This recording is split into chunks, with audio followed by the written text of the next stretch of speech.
The Matrix, a science fiction film created by the Wachowskis, is probably one of the most influential movies ever made. The story starts when computer programmer Thomas Anderson, operating as a hacker under the alias Neo, discovers the truth about the world he's living in, as he becomes aware of the existence of something known as the Matrix. After looking for a man named Morpheus, who can tell him more about the Matrix, he encounters another hacker named Trinity. After a failed attempt, which led to Agent Smith capturing and bugging him, Trinity takes Neo to Morpheus. Morpheus vaguely describes the Matrix as this all-encompassing prison, as the world that has been pulled over Neo's eyes, blinding him from the truth. He also admits that no one can be told what the Matrix is. You have to see it for yourself, he states. So Neo gets offered a choice in the form of two pills, a blue one and a red one. If he chooses the blue pill, he remains in his everyday life and believes whatever he wants to believe. But if he chooses the red pill, he'll set foot in the real world and find out what the Matrix truly is. All I'm offering is the truth, says Morpheus. And so Neo takes the red pill and tumbles down the rabbit hole. The Matrix is considered a philosophical film that contains many existing philosophical and religious themes, like prophecy, love, truth, karma, the nature of reality, and living in a simulation. But there seems to be a particular close connection between the Matrix and Plato's allegory of the cave. In this allegory, presented in Plato's Republic, Socrates describes a group of people chained to a wall within a cave their whole lives. The only reality they know of is the mere shadows projected on the wall in front of them, and they believe these are real entities. Then one of the prisoners is freed. He leaves the cave and gets to experience the real world outside. But when he returns to the cave to enlighten the other prisoners with the truth, he faces resistance. This video analyzes the Matrix film through the lens of Plato's allegory of the cave, while exploring the following question. Do we, as human beings, actually want the truth? Please note, this video contains spoilers that reveal the plot.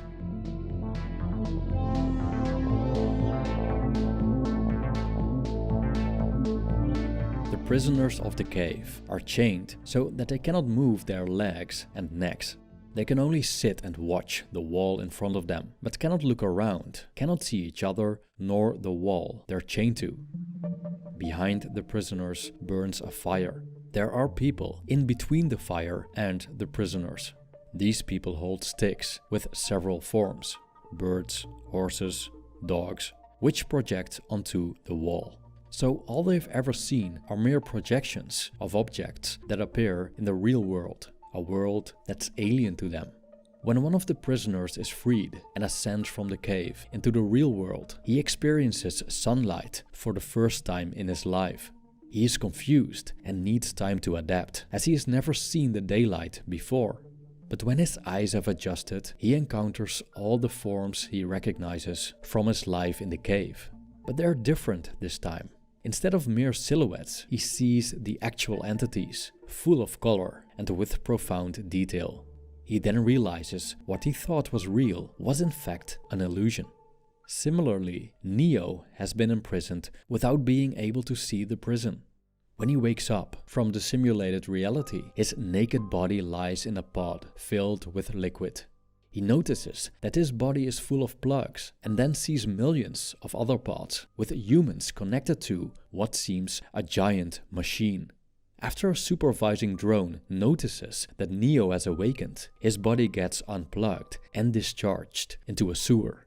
After Morpheus' ship, the Nebuchadnezzar, retrieves Neo, he needs some time to adjust to the real world, just like the escapee from Plato's cave.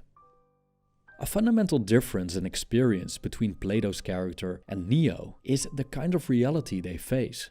In Plato's allegory, the liberated man ascends from darkness into the light, from the lower level within the cave to a higher level outside. This ascension serves as a metaphor for gaining knowledge and becoming a philosopher, and thus obtaining a clear world vision. Plato's reality presents itself as generally more beautiful in comparison with the cave. Also, the freedom of movement in the outside world is a vast improvement. Overall, the real world seems way more pleasurable, and it would be pretty absurd to exchange it for a life in the cave. But the Matrix is different. Morpheus told Neo that if he chooses the red pill, he will show him how deep the rabbit hole goes, referring to the children's novel Alice in Wonderland. Tumbling down a rabbit hole resembles a descent rather than ascent into reality. This idea comes to fruition when Neo falls from a relatively pleasurable reality into a hellish wasteland devoid of sunlight run by machines. As opposed to Plato's reality, the reality in the Matrix isn't beautiful. It's terrible. Those plugged into the Matrix live in a vast, colorful, sunny world, although with a green haze, resembling the late 90s. They also have access to an endless variety of human pleasures.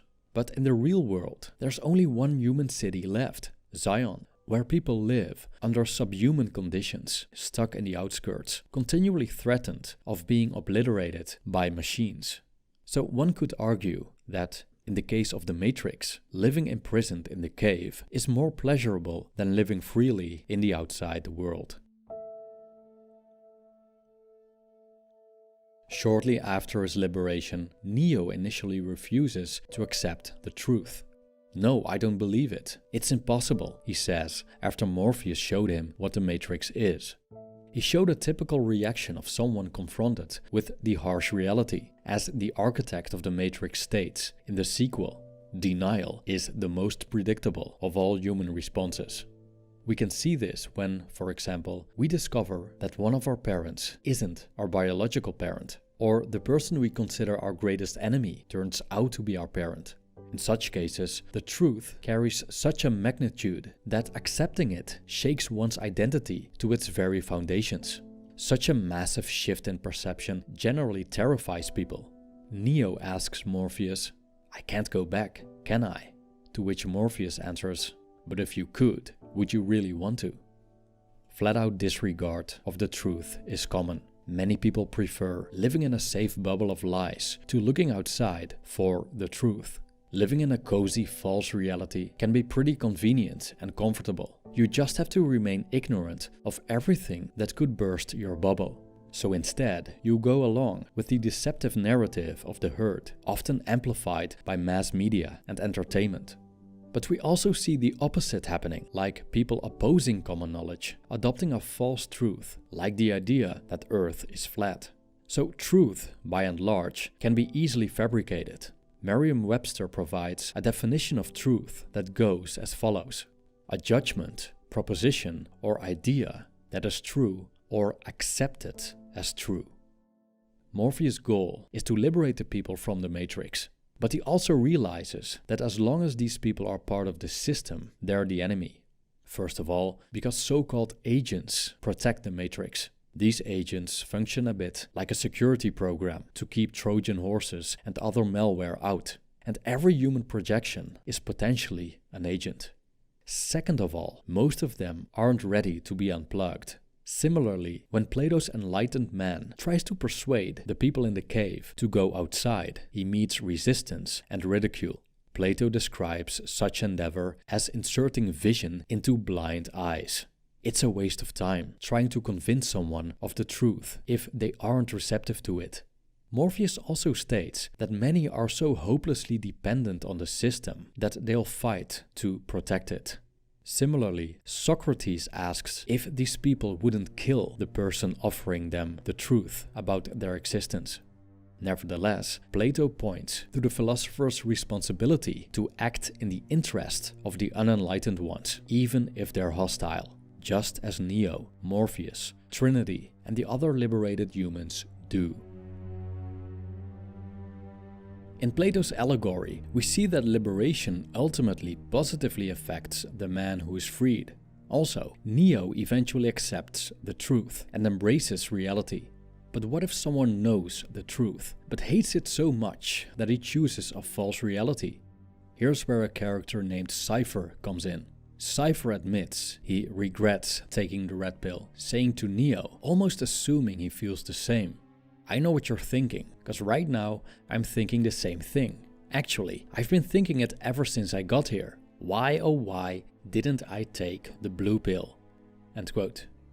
But Neo's body language clearly shows that he is not on the same line as Cypher. Even though he's stranded in the same dark world, he seems rather happy with his liberation.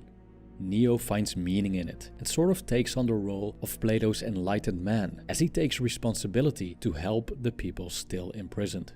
Moreover, he had always felt that something was off when he was still plugged in and unaware. He felt that he didn't belong there. He wasn't happy. Through his liberation, he found what he was looking for, which probably compensates sufficiently for having to face the bleakness of reality, especially because people regard him as the one, which makes his existence even more meaningful. Cypher, on the other hand, doesn't enjoy reality in the slightest. He also shows little faith in Morpheus' prophecy of the One. Eventually, he plugs himself into the Matrix to attend a secret meeting with Agent Smith. Although his argument probably falls on deaf ears, he tells Smith, "You know, I know this steak doesn't exist. I know that when I put it in my mouth, the Matrix is telling my brain that it is juicy and delicious. After 9 years, you know what I realize? Ignorance is bliss." End quote. Cypher is well aware that he cannot unsee what he has seen, which results from encountering truth. For him, being ignorant was great until Morpheus came along and threw a wet blanket on the party. When the veil of ignorance has been lifted, there's no going back. The truth lies naked in front of us. We cannot unsee that the person we thought was our father isn't our biological father. We cannot unsee the betrayal of a partner we previously believed to be a trustworthy person. A relationship between people changes when its fundamental story turns out to be a lie and reality is not as beautiful as it seems. The relationship was more enjoyable before the truth came out. Sure, it was based on an illusion, but in exchange for not knowing, we felt connection, love, intimacy, pleasure, and, ironically, trust. Truth destroyed all that. Cypher realizes that he's fundamentally stuck in a reality he despises, so he asks Agent Smith to plug him back into the Matrix to make him someone rich and influential, like an actor, as he stated. But most importantly, he wants all of his memories of the real world wiped. In return, he gives him Morpheus. Cypher essentially made a hedonistic decision, exchanging reality and freedom for blissful ignorance. Interestingly enough, he reveals his idea of reality and freedom to Trinity, which makes his decisions reasonable in his eyes. During Cypher's attempt to deport Morpheus, Trinity reminds him that Morpheus set him free. But Cypher disagrees and says that all he does is follow orders of a man who lied to them. And if he has to choose between that and the Matrix, he chooses the Matrix. Trinity then argues that the Matrix isn't real. But again, Cypher disagrees, saying, "I think that the Matrix can be more real than this world."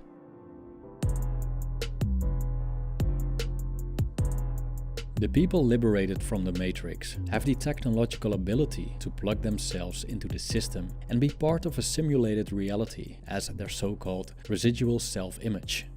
They can upload programs directly into their minds that contain skills like martial arts, and load various items into the Matrix, like guns. Lots of guns. So they were exposed to an illusion first. Now they have become illusionists themselves. When Neo goes back into the Matrix for the first time after his liberation and visits the city he lived in, he sees it in a different light. He realizes that none of his memories ever really happened. He recognizes places where he used to eat, work, live, but lucidly, with the knowledge that they're just simulacra. The same must have happened to Plato's enlightened man, going back into the cave for the first time after his ascension, regarding the shadows on the wall. It probably leaves one disillusioned, perhaps disappointed with the lack of mystique these appearances once had. Finding out how a magic trick works makes it a lot less appealing. Truth, therefore, often goes at the expense of enjoyment. An example of this is a legendary character in Western Christian culture called Santa Claus. which originates from the early Christian bishop Saint Nicholas. For most children, Santa Claus is a truly magical experience. The idea of an old bearded man traveling from the North Pole in a sleigh pulled by flying reindeer. According to the legend, Santa's elves make toys and other presents in a secret workshop, and Santa brings them to the children on Christmas Eve. With all the stories, songs, fairy tales and films about Santa Claus, his annual appearance is almost a religious experience to the infant mind. But when children are around the age of 6, their parents begin to tell the truth about Santa Claus. Many kids react emotionally and in disbelief. A once so much enjoyed illusion is crushed and loses its magical appeal. Hence, it's not uncommon to experience nostalgia for the good old time when we were ignorant of the truth and when a surrogate truth was more appealing. Cypher experiences such nostalgia as well. However, interestingly enough, people can still find joy in what they know is fake. An example of this we see in The Matrix is the behavior of a character named the Oracle. The Oracle appears as an elderly woman, but is a program that initially served as one of the founding forces of the third current version of The Matrix. But when she finished her purpose, she went into exile and started supporting the resistance. Even though, as a computer program, she's very well aware of the world's illusory nature, she seems to enjoy it. She clearly shows delight in the smell of cookies, smokes cigarettes, loves candy, and the sunset. We see the same happening with the Merovingian, a character from the sequel, The Matrix Reloaded, who's passionate about the French language and loves beautiful women and serving them dessert with a happy ending. He also seems to enjoy the taste of olives, like a true Frenchman. Of course, as these characters are both software, these enjoyments could be part of their programming. Nevertheless, they show the human capacity to treat an illusion as if it's real. There's a philosophical term for this phenomenon, namely suspension of disbelief. Suspension of disbelief is the intentional avoidance of skepticism, critical thinking, and logic when facing something unreal, like a work of fiction. For ages, humans have eagerly consumed illusions as entertainment, from cinemas and theater performances to the puppet shows of the past. Likewise, Plato's character can still choose to act as if the silhouettes in the cave are real entities, temporarily suspending his disbelief in exchange for enjoyment and having a good time with his old, unenlightened friends. When it comes to the Matrix, the possibilities regarding the enjoyment of fakery are endless. Unlike the illusionists in Plato's cave, the Matrix produces an illusion that we can consider better than reality. We can see this with today's technology as well. How people can immerse themselves in a video game is almost like they are living a second life, an existence mostly more pleasant and rewarding. But the objects that appear on the screen aren't real but mere projections. To enjoy them as if they were real, one needs to suspend that truth temporarily. Likewise, characters like Neo and Trinity could delight in the Matrix, perhaps by enjoying a romantic dinner and an evening walk along the river Seine in Paris. Anyhow, humans seem to be able to temporarily accept and appreciate the lie when it suits them.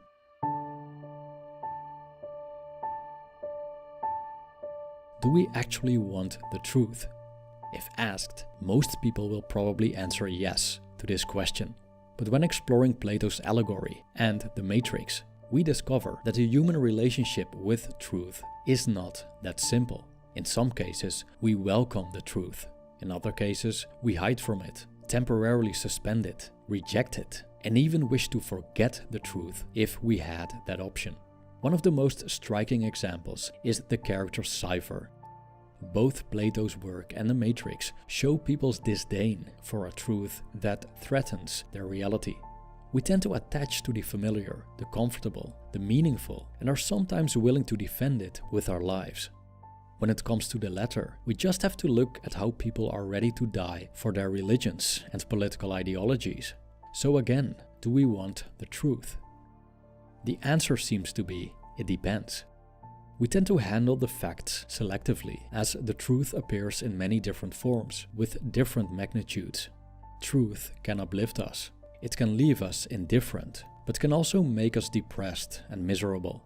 For example, in Plato's allegory, learning the truth has virtually no downsides. The only downside is the hostility by those in the cave.